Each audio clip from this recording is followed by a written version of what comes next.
Welcome to What Are You Sporting About podcast, a podcast about business, employment, sports, and entertainment to help educate, support, and guide you to your next level. Here's your host, attorney Sivonnia DeBarros.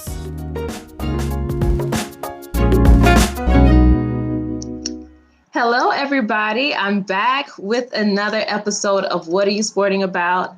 Per usual, I'm Sivonnia DeBarros, the protector of athletes, also the principal and founder of S.L. DeBarros Law Firm, where we represent 6- and 7-figure business owners and athletes in business. And guess what, guys? I wrote a new book. You've heard me talk about it, Athletes Making Moves. It hit Amazon's bestsellers list in 4 categories. So I want you to make sure that you go and take advantage of our campaign this week.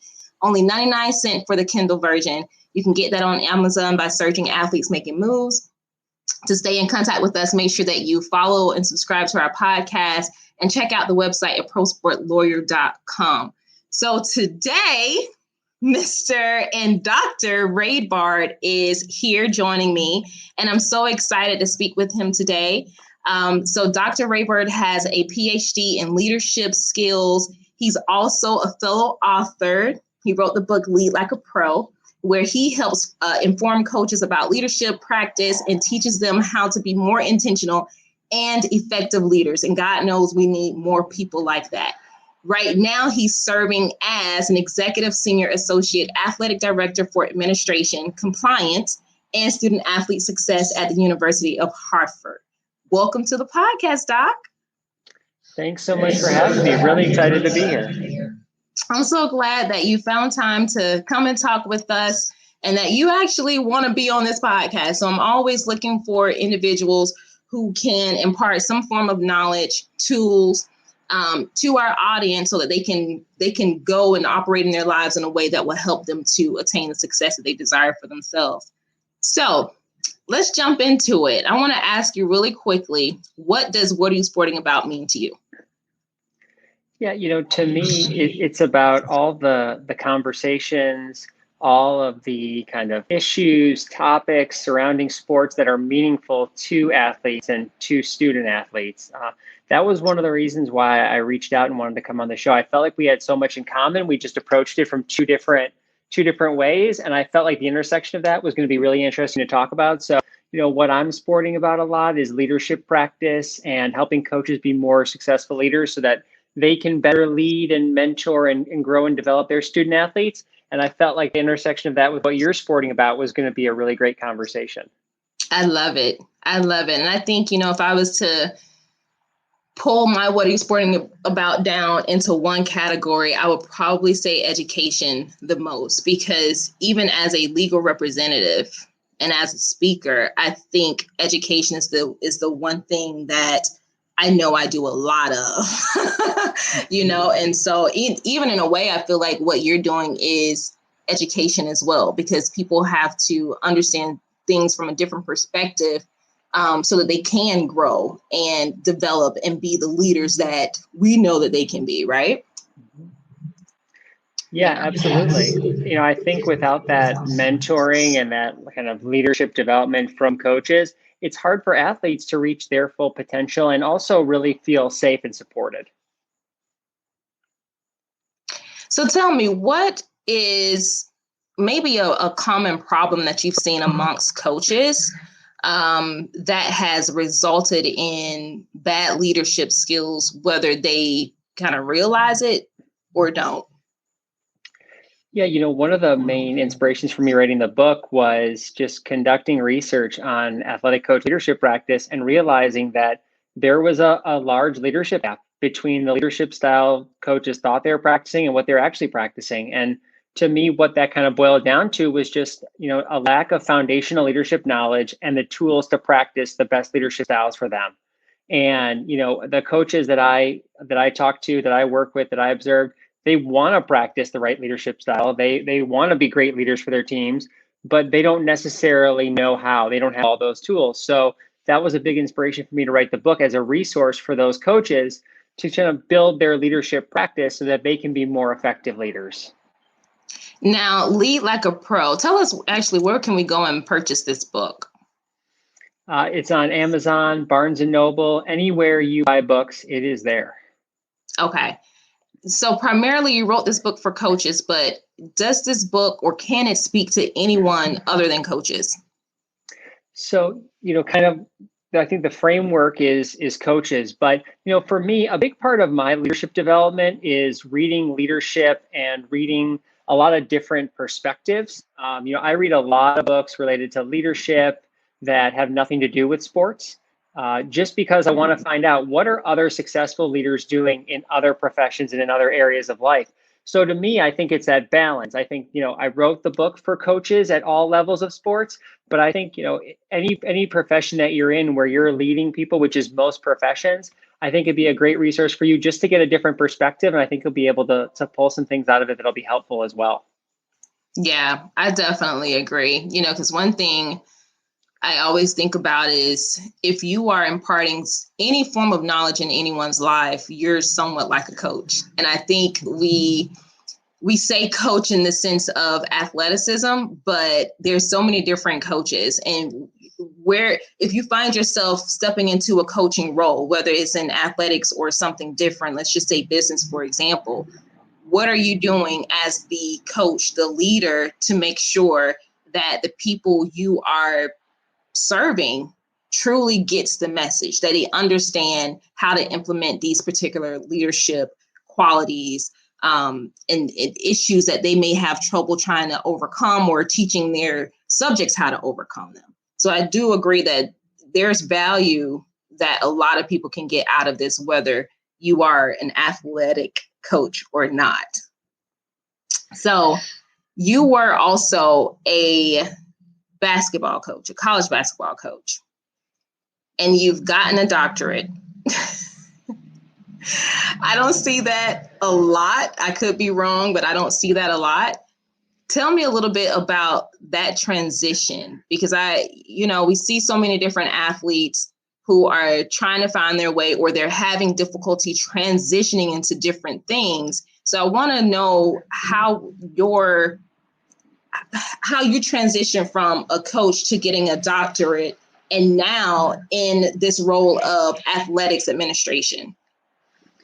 Yeah. So, for me, it was always my dream to be a college basketball coach. And, I didn't play college sports. I didn't have a background in it. I didn't have any family members that were coaches.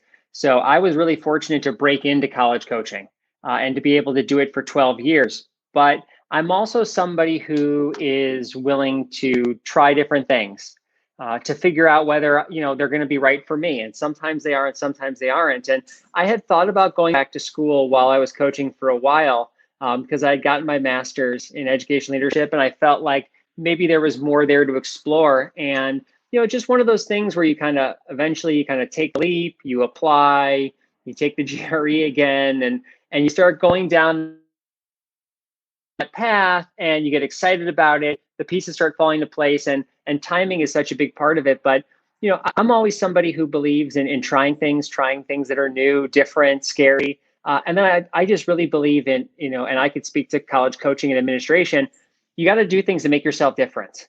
Lots of people with my resume, 10, 12 years at Division I men's basketball, moving around different programs, networking, a lot of people with that resume. But like you said, not a lot of people with a resume of a doctorate. And what that really helped me to do was, when my coaching career ended, transition into administration because I had that higher degree, and now branch out into other things. And I was just really fortunate how things worked out. But it kind of comes back to those two things of just be willing to try things and, try to make yourself different in what is a crowded profession like so many others. I literally made a post probably a few days now, quoting TD Jakes. If he ever hears this, he's probably going to be like, how do you not get my name right? Oh my gosh. So TD Jakes is famous pastor. And I quoted him when he said, it takes courage to be different. It takes courage to be successful. Now, that's not verbatim what he said, but that's the gist of it. And it's true, right? Because it's easy to just do what everybody else is doing. It's easy to be the coach and then just try to ride the ranks and maybe, I don't know, what would be the top rank, maybe getting a coaching gig at the pro level, sure. Right? But I love what you said is that you should be willing to try things to set yourself apart, which means that it's going to take the courage to do whatever it takes to make sure that you can set yourself apart from the pack, right? You also mentioned that you took the GRE, twice? Yep. Why did you take it twice? So, when I was first leaving my undergrad, I had no ambitions of going back to school. I just wanted to be a coach. But it was actually, looking back on it, it was a crossroads moment for me. I got my first job at Western Mexico University, a small Division II school in the southwest corner of Mexico. And contingent on me being an assistant coach there, I had to be enrolled in grad school. So I quickly took the GRE and I applied. And I didn't know it at the time. I didn't know it for about a decade later. But it was a crossroads moment for me, because when I went to see my advisor when I got to Silver City, she told me there were only two programs that I could get into. One was counseling and one was education and leadership. And we put the programs side by side. I thought they could both help me in my kind of coaching career. But the counseling program required a 6-hour summer internship, whereas education and leadership was 36 hours, 3 classes a semester, no summers. So I picked education and leadership. And I didn't know it at the time that I would eventually pursue another degree in leadership and write a book and be on this path. But that was a huge crossroads moment for me in my career and my life. And it didn't even have it was only tangentially related to what I thought it would be, which was coaching. So when we kind of fast forwarded to enrolling in the doctoral program, I kind of had to go back and do that same thing, buy a GRE prep book and go to Starbucks before work and after work and, do all those math problems and just hope that I could get a good enough score to get in. And, the other thing I think is so important, kind of what you touched on, I love that quote that you had posted, is, with kind of, you also have to make sure that, it's not always about success, because in a lot of these risks that we take, there's a high chance that we're going to fail, or we're going to have failures along the way. And taking that step, I know in my doctoral program, I didn't know if I'd get in. I remember sitting there the first day thinking, I don't know if I can come back for the second class. This isn't me. I'm not an academic. And just fighting through that for, 3.5 years to get to the end, I just think, taking that risk is that big jumping off point. But then, you got to be constantly working and pushing yourself through those failures and challenges to really come out the other side and make that risk worthwhile. Oof, resilience. I've been working on something in the background around resilience, and everything that you said, that's the word that just kept coming to me, resilience, because it takes a lot. Like, there's so many excuses that you could make or could have made in that process. Oh, well, I don't feel like going back to school. I don't have enough time. How am I going to manage working plus going back to school? I don't know if you have kids or not, but, or a wife or whatever. But if you do, then that's a whole nother ball game, because then you're managing home, school, work. As a coach, you're also managing a team, and those players tend to become your children as well. But so many people can make excuses about all of the stuff that is around them that they need to do, instead of finding the resilience inside to say, you know what? Let me figure out how to manage this, because I know it's something that needs to get done. I appreciate that about you. And that was a great example for people who are watching or listening to this, whether you're watching now or listening later. It's important for you to find the resilience. You have to cut through all of the BS, all of the noise, and figure out what is it that I want for me. And like you said, that will set me aside, apart from other people. And then, like TD Jake say, make sure that you find that courage so that you can be different, because in your uniqueness, that's where your success is also going to be tied to. Yeah. I do want to ask you about your leadership education and training. I do want to know, why is that important for people who aren't full-time coaches, and maybe those people that just may be, volunteers, for example, why would they need to hear about leadership? Or why would they want to sit in a training class with you on leadership if they're not even a coach? So, so first for like, let's say youth sport coaches, parents who are volunteers, kind of just doing this for their child's team. I can speak, from some personal experience. One, I have a 2 and a 4-year-old. So next year I'm going to be hopefully coaching my then 5-year-old in soccer. And I could say, even though I'm experienced as a Division I basketball coach, it's a very different leadership practice to coach 5-year-olds, boys and girls in soccer. The goals are different. Your leadership style and practice is different. I think, the other thing is when you're coaching those teams, there's still a lot of leadership going on. There's a lot of leadership decisions. And, how you approach it can have a huge impact on those kids from a young age. I know for me growing up, I had a soccer coach who was a friend of mine's dad, and he coached me probably from like kindergarten or first grade all the way up through middle school. And I remember he was so positive. He was motivational. He taught us a few fundamental skills, but he implemented in me a love of soccer and a love of sports because I had such a great experience with him. His goals were, let's have fun. Let's learn a few skills. Let's keep this going. Let's build let's build teamwork. And those things stuck with me. So, coaches have it at all levels. And even if you're a volunteer parent coach, you can still have a huge impact. And you still deserve to have the foundational leadership knowledge and tools to practice the best leadership style for you so you could be successful and impart that to your kids. So I think it's so important. And that's the same thing for people who don't consider themselves to be traditional coaches.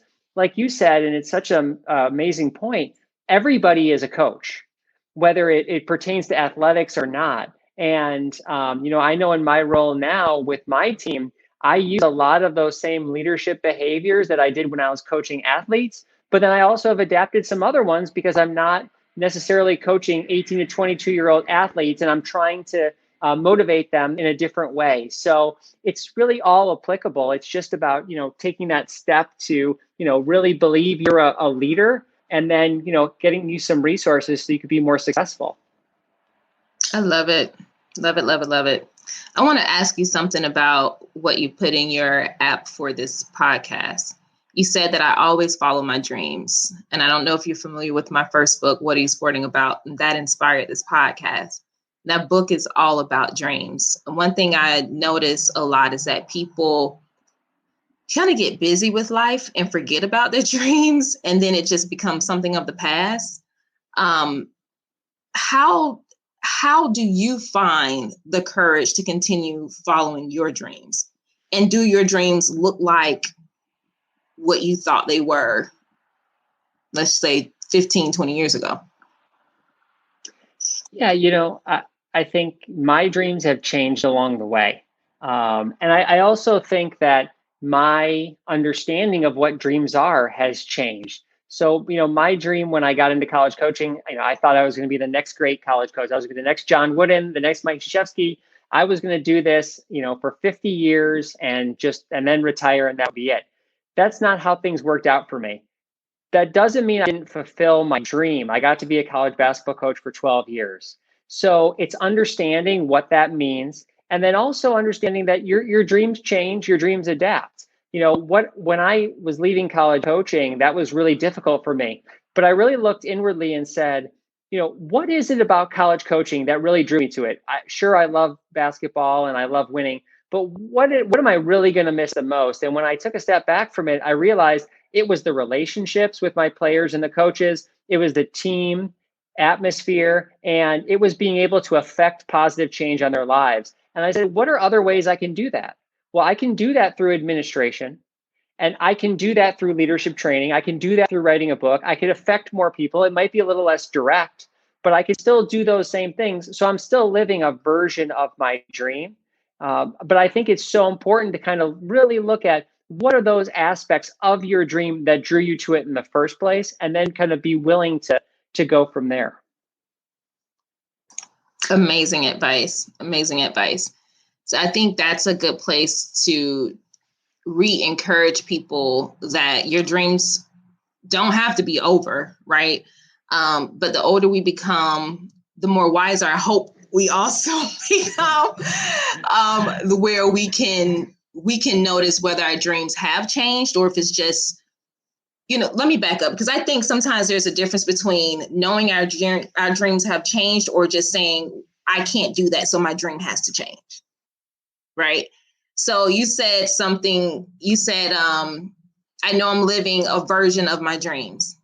So for me, that's also true for me. So being a lawyer had been a dream since I was a baby, really, 4 years old. I always wanted to be an author. I wrote 2 poetry books, the little folders with the clamps, they're in that, right? So I always wanted to publish a poetry book, never published a poetry book, but I actually wrote some other books that got published. So that's kind of like a version of that dream, right? It showed up a little differently, but the overall idea of the dream is still intact. So I want people to understand that it's necessary for you to realize that your dreams may have changed a bit, but don't put yourself in a position to feel like you're not capable of fulfilling the dream that you have just because you may think the resources aren't available or there's not enough education around what it is that you want to do. You got to find that courage. You got to be resilient. You got to reach down and go for what it is that you want. Right? So do you have anything that you want to impart on the audience before we wrap up? Any last words, comments? Yeah, this has been such a great conversation. I really appreciate it. I think, the one thing that I would say that I think is kind of the biggest takeaway and theme that I want people to have from my book and just, from anything, in my leadership is, nothing is perfect in life, right? There's no perfect path that takes you to your dream. There's no perfect leader. It doesn't work out that way. And, having the courage, like we talked about before, to go into the unknown, to do something different, to pursue something different, knowing that you might fail, to me, that's better and much more fulfilling than not doing it at all, even if you fail. And I think that, that's in people's, professional careers, what you decide to pursue, that's in leadership, that's any type of risk that you take into the unknown. I applaud everybody for doing that. And the fact that you did it, that's awesome. That to me, that's the point. And, that's what I'm always trying to tell people is it's just try, just try it and see what happens. But it's better to try and fail than to not try. Absolutely. Absolutely. Because I definitely feel it when you don't try, there's the regret. Oh, I should have done this. I wish I would have done that. Or I'm going to live vicariously through you. No, you can't live vicariously through me. Oh my gosh, this has been amazing. Thank you so much, Doc, for coming on to the podcast to talk about leadership. It's something that we need. We can't get enough of it, period. We have people who are in government that are leading or in leadership roles. There are different things that we can take from different people, but it's essential that we make the biggest impact where we are, right? So some people may think that, well, I shouldn't have to do X, Y, and Z because some famous person isn't doing it. But I can tell you one thing, the greatest impact is made on the ground floor where we are. So thank you so much. Guys, I want you to make sure that you go to Amazon to order Dr. Raidbard's book, Lead Like a Pro. Make sure you get it, especially for all of my coaches, my business coaches, whatever kind of coach you are. Make sure you go and get this book so it'll change your life and how you lead other people. All right. So let me remind you guys, make sure that you go to Amazon.com as well to check out our campaign this week. 99 cents for our Kindle version for the new best-selling book, Athletes Making Moves. You can also check that out at athletesmakingmoves.com. Make sure that you subscribe to this podcast anywhere where podcasts are. And you can also go to prosportlawyer.com to subscribe to our podcast. So until next time, I will check you guys later. Ciao. Thanks for joining us this week on What Are You Sporting About podcast. Make sure to visit our website, prosportlawyer.com, where you can subscribe to the show in iTunes, Stitcher, or whatever your favorite platform is, so you'll never miss a show.